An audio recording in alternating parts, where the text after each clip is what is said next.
രാഷ്ട്രീയം ചർച്ച ചെയ്യപ്പെടാതിരുന്ന കാസർഗോഡ് ഇപ്പോൾ രാഷ്ട്രീയ ചർച്ചകളിലാണ്. പല നിറങ്ങൾ ചേർത്ത് നെയ്തതാണ് കാസർഗോഡിന്റെ രാഷ്ട്രീയ മനസ്സ്. 30 വർഷമായി ഇടതിന്റെ കോട്ട. ഇരട്ടക്കൊലപാതകം ചർച്ചയാകുന്ന ഇക്കുറിയാണ് കാസർഗോഡ് ശക്തമായ പോരാട്ടം നടക്കുന്നത്. കേന്ദ്ര നേതാക്കളെല്ലാം ഒന്നൊന്നായി കാസർഗോഡേക്ക് എത്തിക്കൊണ്ടിരിക്കുകയാണ്. ഒടുവിൽ കോൺഗ്രസ് അധ്യക്ഷൻ രാഹുൽ ഗാന്ധിക്ക് പിന്നാലെ AICC ജനറൽ സെക്രട്ടറി പ്രിയങ്ക ഗാന്ധിയും കാസർഗോഡേക്ക് എത്തുന്നു എന്ന വാർത്തകളാണ് ഇപ്പോൾ ചർച്ചയാകുന്നത്. KP സതീഷ് ചന്ദ്രനും രാജ്മോഹൻ ഉണ്ണിത്താനും തമ്മിലാണ് വാശിയേറിയ പോരാട്ടം നടക്കുന്നത്.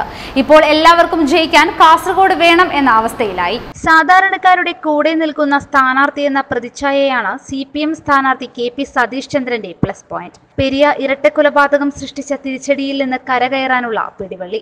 KPCC അംഗം സുബ്ബയ്യ റായുടെ പേര് അവസാന നിമിഷം വരെ പറഞ്ഞുകേട്ട മണ്ഡലത്തിൽ രാജ്മോഹൻ ഉണ്ണിത്താൻ എത്തിയപ്പോൾ ചില്ലറ അപസ്വരങ്ങൾ ഉയർന്നിരുന്നു. സംസ്ഥാന നേതൃത്വം ഇടപെട്ട് പ്രശ്നങ്ങൾ ഒതുക്കി. പെരിയ സംഭവത്തെ തുടർന്ന് ജില്ലയിലെ രാഷ്ട്രീയ അന്തരീക്ഷത്തിലുണ്ടായ മാറ്റം UDFന് അനുകൂലമാക്കാൻ ഉണ്ണിത്താന്റെ വാഗ്വിലാസത്തിന് കഴിയുമെന്ന് കോൺഗ്രസ് വിശ്വസിക്കുന്നു.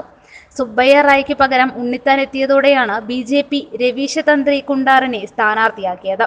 വരാൻ പോകുന്ന മഞ്ചേശ്വരം ഉപതെരഞ്ഞെടുപ്പിൽ ട്രയൽ റൺ ആകുമെന്നാണ് വിലയിരുത്തലുകൾ. പെരിയ ഇരട്ടക്കൊലപാതകം തന്നെ മുഖ്യ വിഷയമാകും. ഒന്നും അറിഞ്ഞിരുന്നില്ലെന്ന CPM വാദം അടിയുറച്ച പ്രവർത്തകർക്ക് പോലും അത്ര ദഹിച്ചിട്ടില്ല. ഒടുവിൽ പെരിയയിൽ കൊല്ലപ്പെട്ട ശരത് ലാലിന്റെയും കൃപേഷിന്റെയും വീടുകൾ സന്ദർശിക്കാൻ രാഹുലിനും ശേഷം പ്രിയങ്കയും കാസർഗോഡ് എത്തുന്നു എന്ന വാർത്തകളാണ് സജീവമാകുന്നത്.